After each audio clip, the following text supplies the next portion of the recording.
Hey, what's up? We're in the next pod. Please go check out the previous pod. To gauge your bearings, you guys were busy telling a story. I love storytelling because it makes me feel better. About all of my pain, like the Bible says, we overcome the devil by the blood of the Lamb and the word of our testimony. So this is my testimony portion of it. Really, frankly, like it's just so wide.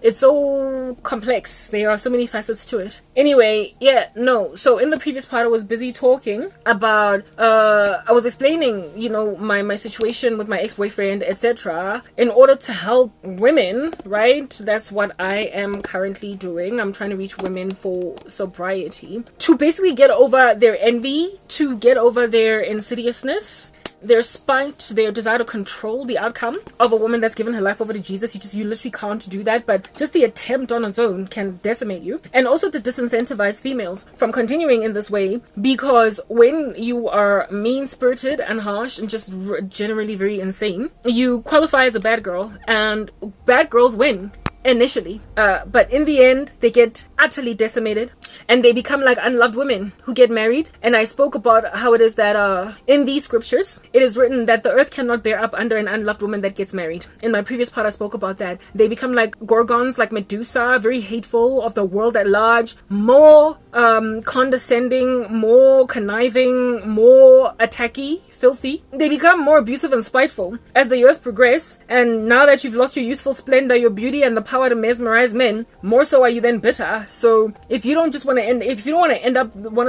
of those like random bitter broads, how many people rose from the dead? One of those bitter broads. Sorry, I'm reading notifications that are coming through on YouTube. I should probably stop doing that and just focus. If you don't want to be known as one of those weirdos that once upon a time was like a flame of the moment, females, like proper, you will listen to me. Like, get over whatever it is that might be the bug in your system that's crawling through it like a parasite eating away at your like sobriety. Stop. Okay, I was explaining how it is that boyfriends, men, husbands, whatever, boyfriends at this particular case, I was talking about my ex-boyfriend, how you need to give your life to Jesus, because absent of that you are going to find yourself nostalgically just reminiscing about a better time with your ex until you marry him, hoping you will restore that time, and he will just continue to wax worse, decline exponentially, especially since you've married him now, and never ever find that sweet time. Because men in the last days are only going to increasingly become typical unto the curse of Adam, who basically wants to lord it over his wife with an iron fist, disregard the Bible, take scriptures out of context, insist that submission is the equivalent, frankly, of a woman's complete personality extinction, and to go and grab scriptures like "women, thou shalt be silent," and like misinterpret it, not be responsible in dividing the word of truth to mean women don't get to have an opinion or say, when the Lord has obviously given them a job to be a helper suitable, so therefore they get to talk, and the scriptures make it clear that they get to talk, because if you don't listen to them, your prayers get hindered. But men who grab scriptures like those and smack them out of context, then disregard you as a human being altogether. And I spoke about how it is that only way to find healing is to basically be with a man that is self-regulating, because the Holy Spirit is he who charges this man unto better ways, as opposed to him listening to extenuating forces. He's not credulous, he's not gullible, he does not just run with whatever doctrine tossed to and from is slapping him from upside the head, but he actually runs with what the Holy Spirit will have him do. And the Holy Spirit is a bridling force, a restraining power that gives a person self-control. And so whether or not their flesh wants to do a strange thing that is unto the flesh of the first Adam, the Spirit will help them subdue their flesh into submission. Do you understand?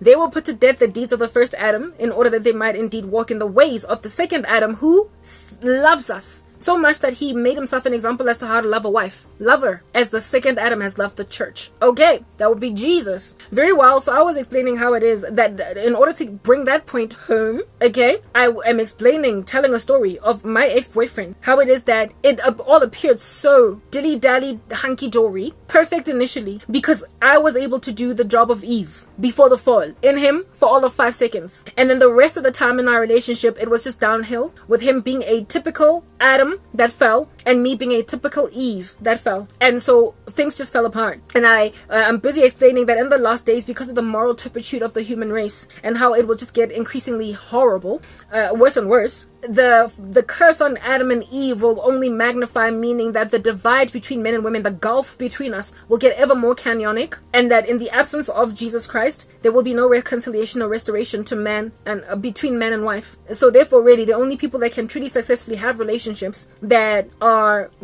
mapped unto the image of the King are Christians. Those of us who actually honor biblical roles in marriage are Christians. The world longs after them. They covet the ideal, but they just can't do it because we are born dead in trespasses and sins. And I am here explaining how it is that my ex and I tried to walk in the ideal, but we both fell apart. And I watched what would be the tantamount of my ex-boyfriend absolutely vehemently refusing to let me be a helper suitable to him. He refused. Initially, he embraced it. And the reason why he embraced, not the reason, sorry, but him embracing it is what caused his mother to be besotted with me. It's what caused his aunts, his grandmother, to think I am the best thing since sliced bread. I was so transformative in a positive direction. His sisters, everybody loved me. I was so transformative in a positive direction in my ex's life that, like I said, the women in his family just sang my praises to a point where they did not even expect me to grind. They didn't expect me to be a typical African bride before she even gets proposed marriage to. They didn't expect me to cook, to clean, to scrub, to prove my worth, because I made a man that was on a downward spiral calm down, and that was enough. They loved their man, they loved their boy, they loved their nephew, they loved their son so much that when I became the thing that blocked him from basically ending his life prematurely, he was on a downward spiral, drugs, all that jazz. When I rocked up, he stopped all of that incredible insanity. And I just won them over. I won them over, in the worst way. Because of that, so I got to escape washing dishes. That's what I'm getting at, right? I was just a positive influence in his life. That trying to make me feel uncomfortable with shame. To this day, since, when a little girl, penny, penny, penny, Guy Fawkes, penny, penny, penny, Guy Fawkes. Yeah, those outfits of our parents that we would wear when we were doing Guy Fawkes Day as children, going from house to house. Yeah, no, big shoes to fill. Wearing your mom's dikwaikwais, and they're so big, there's a space that big at the back of your little 12-year-old, 6-year-old feet. Guy Fawkes Day. Those are the shoes that woman is currently wearing. The one that he married. Yeah, she's in Guy Fawkes mama shoes. She is drowning in them. There is no way that woman was ever able to fill the void that I left. There is no way. To this day, Usa Sogola and I have had so many dreams showing me the reality of that woman. And that's just the thing about Jezebel, that eventually get the ring. Literally, women, don't pride yourself in stealing a man, or even pride yourself in eventually being the one that he marries. Talokanya that, understand you that, because you are gonna look weird on your wedding day. Your wedding dress is going to be big. It's a holekan, straps falling all over the show. Your shoes are gonna be like shoes of your mom. Guy Fawkes Day, penny penny Guy Fawkes Day. The ring on your finger will be like a hula hoop. The way it is so big, you are just not going to fit, and it's going to be clear in the sky. In the sky, and I'm about to explain how that eventually happened to disincentivize women that are Jezebelian from continuing. Because who wants to wear a hula hoop for a ring on their wedding day? Who wants to be the woman that everybody is basically gossiping on your wedding day as she ain't Jack in comparison to Karabo? Funuk sisters on your own wedding day as Shem. He settled for her because Karabo left him. Yeah, nobody wants that. You don't get to pride yourself in wearing a crown when it goes over your body like a hula hoop. You just don't. Anyway, whatever. So yeah, when bad women, savagery, don't pride yourself in it, because in the end it humiliates you. And when you don't walk with a plaque of the grandiose thing that made a man, literally priding yourself in having been the ride or die or the wind beneath the wings of a man, if you don't build that legacy in your man's life, you will always be something that's not even taken altogether that seriously, despite the man making a decision to marry you. It will frustrate you. It will make your marriage and banda. You will be living as an Eskimo in an igloo in a marriage where Wonkumuntu has accepted you, but not so much actually adored you. They've settled. They've just taken it. because you fell pregnant, or he married you, so I mean really you can't be at war indefinitely with this substandard makoti. So I mean, it is what it is. Who wants that? Who wants to be the woman who is basically having to deal with the fact that you can pick up in the sky when you walk into the kitchen at this guy's mom's and dad's house that they wish it was someone else? Like, you can tell that the mother might as well have a photo of the ex-girlfriend like framed in her bedroom, pedestaling, when you can tell that they would much rather have somebody else. Why would you want to be that? Gumnandi, when you're partying it up a storm, dancing it, jumping up and down like a kangaroo in clubs, mesmerizing your man with all of your electricity. But when then you gotta meet abazali, when you gotta meet the parents, when then you gotta actually impress the friends, because that's the thing about these hypocritical boys of your man, these friends of your boyfriend that cause you and your man to rift apart. When then the man has finally settled Ngo Jezebel, it becomes such a sight for sore eyes that given that they actually genuinely do love their friend, they feel sorry for him. And that's what happened in my case. That's what God showed me, and that's also what I'm about to explain to you guys right now. Uguti, Granshap, the only way out of this insanity slapping you is Jesus, because they will inevitably walk in this predictable state until they learn from their mistakes when it's already too late. So if you don't want to be a person that wakes up when it's too late, you will listen to me, so that you don't have to be a monument, an example later on of just how dumb it is ukumamela abafana as a man when you've got a good girl by your side, or how dumb it is to listen to basically charges to become as a temptress or a seductress, because you win men better that way with your manure rather than the tranquil, still, quiet lady winning him over with honey. Unfortunately, they first get attracted to manure then before they ultimately try to harass the honey. I spoke about that in my previous part. So that's why I'm telling the story with my ex-boyfriend. I know when I have to recap, I take forever and a day, but I know a lot of people only listen to one part and not all of them. So I just, even if it's the one part they listen to, I want it to be edified. Okay, very well. So ex-boyfriend, Yam, right? When we started out, he listened to me. He heeded me. He took my counsel. I told you guys that he had an issue with drugs. He stopped to a point where the moisture in his mouth returned. He was healthy again, right? He was gaining weight. Like the messy water, McDonald's, we were always there. Takeaway, drive-through yako McDonald's, it knew us. It knew our orders. Number 2 and number 1. Yes, the number 2. That's the Cajun, right? Quarter pounder. What's that? Number 7 or what? Yeah. Go McDonald's. That's what's good. We were there. So the drugs did not counteract the food that was coming in his system, so he was actually gaining weight. He filled out nicely, became nice and handsome. But that's just, he was already handsome when I met him, but like, he just got better. You know how guys they look so much better when they get older because they stop being so scrawny. So my ex stopped being scrawny. What gaining girth? Yeah, that's what's good. Started to look really decent. Very well. So here it is that we were somewhat happy, but I told you my relationship with my ex, it lasted 6 months in honeymoon phase, and then stuff started to go downhill from there. I literally cannot tell whether or not it was my ex's brother's sickness that an ultimate demise, he passed away unfortunately, that changed him, or his boys. But even before his brother, got sick, Nomuntu was already starting to pull stunts on me. Yes, like his brother passed away very quickly from the diagnosis that he got, right? He unfortunately perished from cancer, right?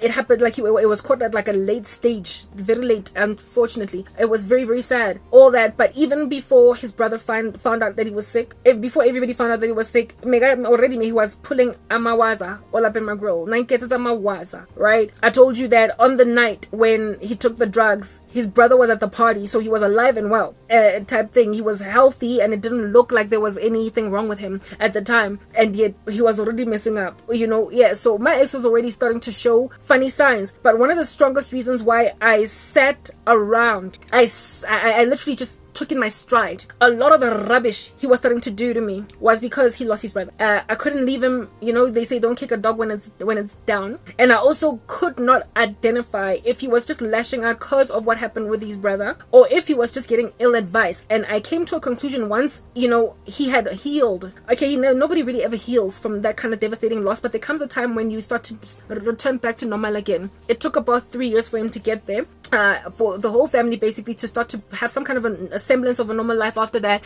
And he was still pulling stunts on me in after healing. And for me it was like, oh, so this is the ear marker. This is the thing that makes me realize that it's not that you're just right now, that's it. Like, that's it. This is more than just that. I came to the conclusion that even if his brother had stayed happy, well, and alive, because he started to do things to me that were literally just freaking astronomically shocking. And you know, my ex-boyfriend was such a sweet guy. He was such a good guy that guys, like, you know, when somebody shocks you because you don't expect something to come from them. Yeah, that happened. And for me, because it was so out of character from the first guy that I started with, I told myself he'll snap out of it. It can't be. Like, you know, when you're in denial. Yeah, no. You know, my ex was so respectful in the beginning of our relationship that when we first kissed, which was on our first date, his hands stayed on my shoulders. He didn't wander. I told you I'd only ever dated these salivating, sexually charged guys in the past that, frankly, I was just an object to them. And when I dated this guy, I was actually a woman. I was a human being that could one day become this man's wife. And he honored me so much that I could not I couldn't leave. Like, hey, but this guy, the initial thing that he did was so beautiful that I held on to it. And it fell apart, and it was a downward spiral, exponentially declining. Mara, I still held on to the first beauty. It never came back. It never was recovered. It wasn't resuscitated. We couldn't exhume it from the grave it was hiding in.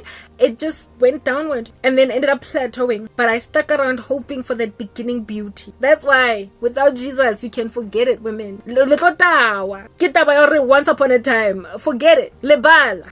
Anyway, whatever, fine. So let's move on. Like, on our first kiss, the dude kept his hands on my shoulders, maybe even on my face, right? Never groped down there. All the guys that I had ever kissed were always just trying to squeeze something, brush up against something, crunch something, invest their able to go under some skipper, some tops, rip apart my shirt. Like, it's like, dude, we're in public, stop. Yo, man, Shem. Bazo Kenya that way. Yes, you, the first time you kiss him, and already his hands, or like 5 finger on your behind. Just like, stop. Just like, what makes you think I'm trying to get there? Like, it's like they try to have sex straight away. No, my ex-boyfriend kept his hands here, like on my shoulders. I was so like puzzled by this guy. He was such a he was like an alien. He was such a new breed of man. I was so pleasantly surprised, to a point where I felt like I was the one here that was a bit of a hoochie mama. I was the one busy all up and going underneath his shirt, and he, despite all that, he kept his hands Lana he kept his hands on my shoulders. And for me it was like, this is respect. He's respecting my body. He's not groping all over the show. He's not, you know, touchy-feely fuzzy. He's not even trying to, like, yeah, I've never experienced this. That's why I stuck around. Like, it was so refreshing. Anyway, yeah, so when that kind of a good guy, guys, just becomes a monster, it's like South Africa, you will teach yourselves to stay away from witchcraft, because witchcraft changes character. It changes personality altogether. When you capitulate to it, it makes you a new human being altogether, something that is menacing and barely recognizable ultimately. I was such a strong woman that, like I said, my career and everything, I was going fast, and the influence that I had over my ex was so strong that when he started to fall apart, go pear-shaped on me, I could, not that I could tell at the time, because I didn't really know. I for the life of me would never have accused him of witchcraft ever, because why would I even run to think that? You know, it was just so far-fetched to even imagine it as a thing. I thought that it was because of his devastation over the loss of his brother that he became such a different human being altogether. But I told you how it is that I came to write that off, right? Because when he had passed the hurdle of severe grief and he was now in basically like survival, like just acceptance mode now, the brother's gone, he's not coming back, and he's able to now live. when he got there, he never really bounced back to being what it is that I initially had. And that for me was like, okay, well, this is proving stuff to me. But how it is that he downward spiraled on me, first of all, like I told you guys that we in the beginning, we were very tight. We did everything together. I did not have my own place, neither did he. So after the December fun time with my sister being away for holiday, and her apartment basically became ours for that season, we were both now staying at home with our parents. So we didn't have our own places, but we were fornicators, do you understand? So because we were both fornicators and we didn't have our own place, we started like basically budgeting to spend every weekend together in hotels, right? We found the cheapest one, which was Town Lodge, and we would bid to stay. There's like this thing called bid to stay that you get to like reduce the price severely, and I was the one usually that bid to stay like in advance. I would bid for weekends so that we would spend a reasonable amount of money, and we budgeted for it. Like we properly budgeted for it, and so every weekend we were together all weekend long, from Friday up until Sunday, every weekend, like literally without fail. It was like our apartment, okay, in these hotels, right? During the week we would see each other every single day when I was still working in close proximity to his offices, but then I got a job promotion somewhere far away, so we stopped seeing each other during the week. If it was up to us, we would spend every day together, right? My mother then pulled like a strange stunt on me, and even before then, right, even before my mom pulled a strange stunt on me, he was already starting to act a fool. I remember one time we were together, right? Yes, we were sitting on the couch at home, and I asked him this question. I don't even know why I asked him this. I shouldn't have, because it broke my heart. I asked him, out of all the women that you've ever been with, which one did you love the most? And I expected this guy to just obviously just get it, alright, that it was me. I expected him to say it was me. But then he told me, at that stage we were only together like maybe 3 or 4 months. He then told me that let's give her the name Pinky, right? He was like, Pinky. My heart was broken. So now let me give you the backstory on Pinky. That's the Jezebel in question that really wreaked havoc in my life. Pinky was a girl that knew my ex already from the time they were like in high school. Kids, they pretty much grew up in the same neighborhood. Pinky, however, dated my ex's best friend. My ex had told me a story. So when we first started, my ex he had many stories. I love that about him. He was such a storyteller. Like I could just listen to him all day, right? He just has stories for days. And among the stories he told me was of his best friend. One of the first stories that he told me was of his best friend who passed away.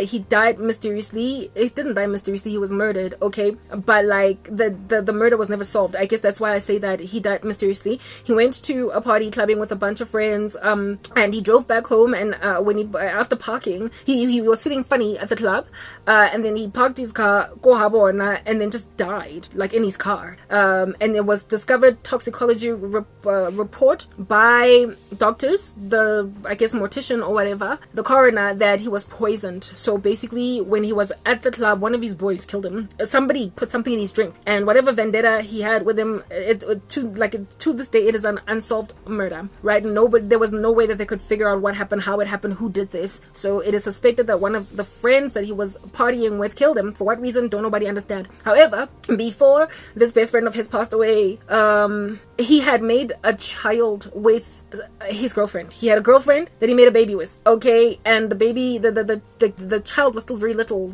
like pretty much almost like an infant, right? So he died when this baby girl was very young. Because my ex was his best friend told him when the baby was born that I want you to be my godfather for this baby girl of mine that I've had with my girlfriend, right? And my ex of course was like, yeah, of course, boy, yeah. You're like, yeah, of course, I am your daughter's goddad. That's what's good.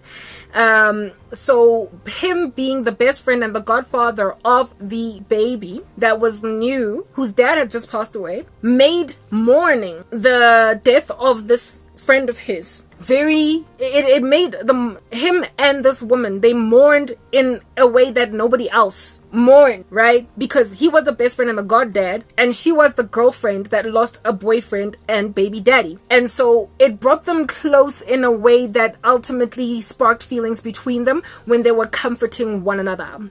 in this death thing. So they basically grew feelings for each other, and frankly, ain't nothing wrong with that. Like, the guy's gone. It's not like you're cheating on your boy. It's not like they were giving each other eyes prior. It's not like they were, like, you know, low-key sort of kind of feeling each other. No, she was his girlfriend. That's it. He died, and the comforting season made them develop a very strong bond. Can't nobody compete with that. Anyway, yeah, so Lifu, death, made my ex-boyfriend look at this woman in a different way. So during the morning time, the two of them fell for each other, right? They basically fell in love or something of that nature.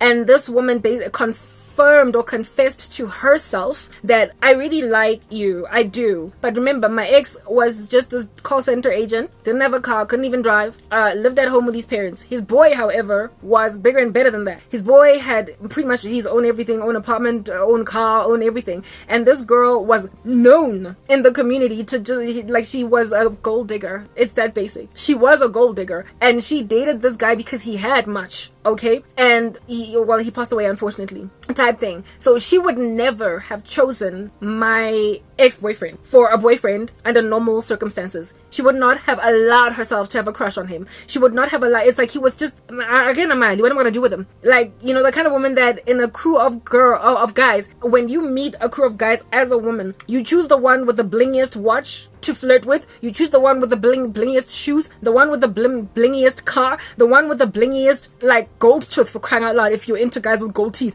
the one with the blingiest cap, the one with the blingiest, like, coat, the one that looks like he's wearing diesel from top to toe. That's the one that you flirt with. You don't flirt with the dude, you don't flirt with the scrub. You know, you're proper singing TLC's I don't want no scrub. A scrub is a guy that can't get no love from me, hanging on the passenger side of his best friend's ride, trying to holler at me. My ex-boyfriend was flat down. I'm not even gonna lie, he was a scrub. He was a scrub that was hanging on the passenger side of his best friend's ride, trying to holla, you know. And I mean, I'm grateful that my ex never went to that particular party that his boy went to, because they probably would have both died. Okay, so I guess the Lord spared him that way, type thing. I never would have met him. I guess, you know, it would have been a tragedy that happened. Yes, like, it would have been a double whammy on the family. Yes, God, thank God, right? Anyway, because his brother later would pass away from, like, I made mention of the cancer. So I mean, he would have been the first to go. Like, the mom and the dad and the sister would have lost, like, a son, for crying out loud. That would have been so sad. Anyway, whatever, but thank God that didn't happen, right? So this woman, this chickie, would never have allowed herself to fall for a guy that didn't have much. But, you know, you don't expect death to happen. You don't expect such conditions to ensue, and such things can indeed foster feelings in people. It's unexpected. You fall in love unexpectedly, and they fell in love with each other because they were both grieving the loss of a mutual person in their life. The one is a best friend, the other, and they also shared a mutual responsibility over the little girl, right? The baby. They shared because he was the god dad now, and she is the baby mama. So here it is that they fall in love. Whatever, do you? I'm not even in this guy's life. I could not care less what's happening. I'm busy dating some closet homosexual. If anything, I think this thing happened, like, even before I dated the closet homosexual. I'm living in another part of the earth. I've yet to come into my boyfriend's life. Very well. Okay, cool beans and bananas. However, precisely because my ex was not the kind of guy that this girl would automatically choose, she completely disregarded her feelings for him. She fell in love with a guy who comforted her perfectly, and I can see how she would fall in love with him, because I did. My ex-boyfriend was the most romantic guy I ever met. Flower buying, chocolate buying, total gentleman. When we first kissed, he didn't even try to grope my body. He didn't even try to have sex with me. He was such a decent, chivalrous guy, and he was something anomalous, weird, different in comparison to everything I'd ever seen. He was a pleasant surprise, a breath of fresh air. I loved it. That's why I fell so violently for the guy. So I can see how this woman fell for him, because when you are suffering and you are struggling to basically deal with the loss that you have now experienced, and you've got somebody like that in your corner. My ex was extremely comforting. He was the kind of person to call you and stay with you on the phone, finishing his airtime. He was the kind to bend over backwards. Even though he didn't have much of his own, he was prepared to go and give you 75% of what belongs to him so you could be made to feel better. So he financed this woman's every need. When she was like, I need this, he got it. Need that, at his own expense, and again, at his own impoverishment. He halved himself, made himself a quarter of a man in order that he might give much of that to this woman, because he did it for me. I saw him doing it for me. Okay, yeah, very well. Cool beans and bananas. So I get why she would fall for him. He was a decent guy. He was a really hella great guy. He was. But she was like, okay, fine, so you're all sacrificial, but you don't have money. And I mean, I'm not trying to have you constantly give me the 2,000, the 1,500. I want 10 grand. I want 20,000 rands. I want to be taken on trips. I want. And even the fact that my ex didn't have a car, and that's a call thing, didn't live at home with his parents, for her it was like... And she completely ignored, like, just this wild inferno in her heart that were feelings for a man that was prepared to take her daughter as his own. Yeah, this woman, yes, you know when you pass up a guy. My ex-boyfriend was ready to be this girl's child's dad. This kid was gonna grow up calling my ex dad, because she never got to really know her dad. She was still an infant when he passed away. So my ex-boyfriend was going to be the only father that this little girl has ever known. Ever.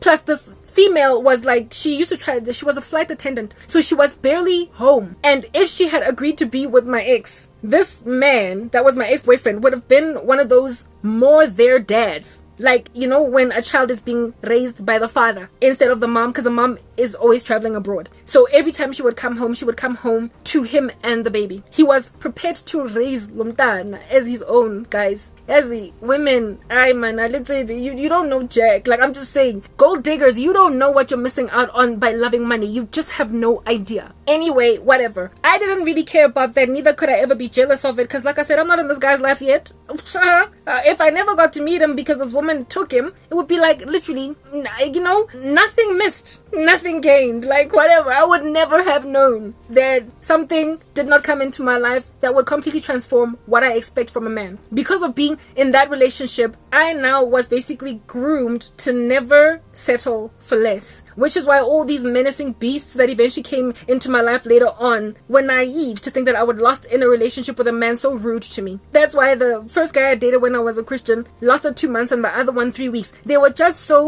just did not come close to the level of decency that my ex had, that I frankly looked at that and I was like, how in the world in Christ am I going to be with a man that's worse than what my ex-boyfriend was? So it's gotta be an improvement on Nonti. I gave him the name Nonti or Nonti or whatever. It's gotta be an upgrade on that, because that's what Christ does. He provides exceedingly and abundantly, and he does upgrades. So like proper, nobody has ever compared. But then again, there's not really been very many people rocking up anyway, because, you know, I'm suffering, I'm buried, I'm broken, I'm devastated. They're very actually, there was one guy that rocked up, but that's another story for another day, that might have actually prospered to overwhelm Nonsi. And he came at a time when Nonsi and I were on the rocks, and I was annoyed with how much he was starting to treat me horribly. And he was another chivalrous gentleman, but none of the girlfriend, the guys, I've done things, Yazi. And I was like, yeah, Asimshi, like, you know, I the proper, when I met that new guy, I was busy singing Jacques and Dej Love's song, Can we get a room and we don't gotta tell nobody, it's just me and it's just you, and what we doing here is private. I know you really, really want it, but you belong to somebody else, both wanna be together,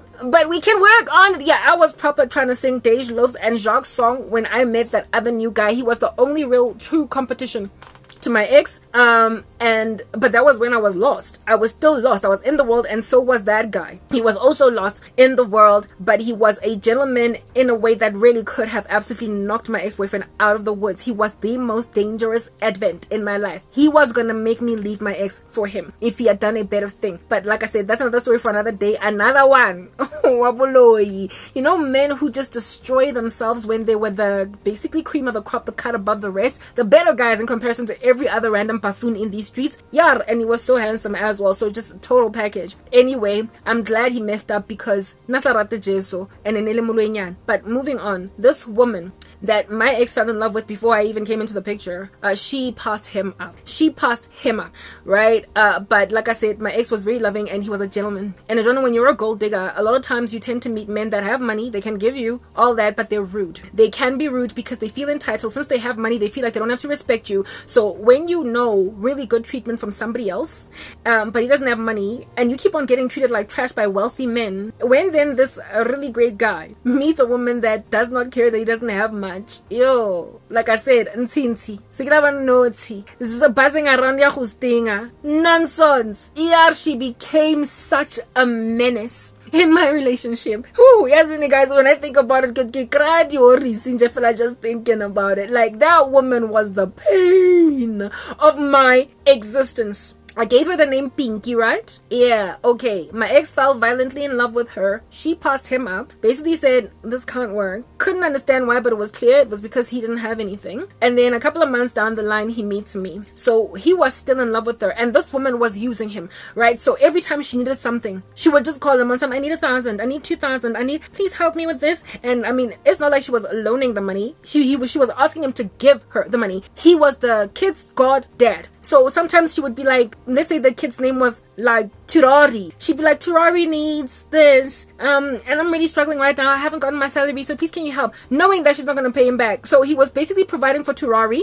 She was pulling at his heartstrings, knew his affections for Turari because he was a goddad, and knew that if it was in his power, he would even be happy or prepared to be the dad of Turari. Okay. And she was using that. She would ask him for money for this and that and what have you. And he was just happy to abide by that. And prior to me coming into his life, so before I came in, he was already dating some other woman, but it wasn't this girl. So whatever happened between him and this woman perhaps might have happened like a year or two even before I came into the picture. But this woman knew how in love my ex was with her and used it. She used it too. So I think she was basically the bane of the existence of every girlfriend that my ex had, because she just would not stop being all up in this girl. But I was the most serious one that came into his life. I mean, I know that he had another girlfriend. He had a girlfriend when I came into his life that he had broken up with, because when I had met the lady that I told you guys about that I met at the party the other time, she initially didn't like me because she thought that my ex was cheating on that girl with me, until she found out that rather they broke up, right? And that I was actually I was his new girlfriend now. Both of us were like literally jumped out of old relationships and immediately into this new one. We both had exes as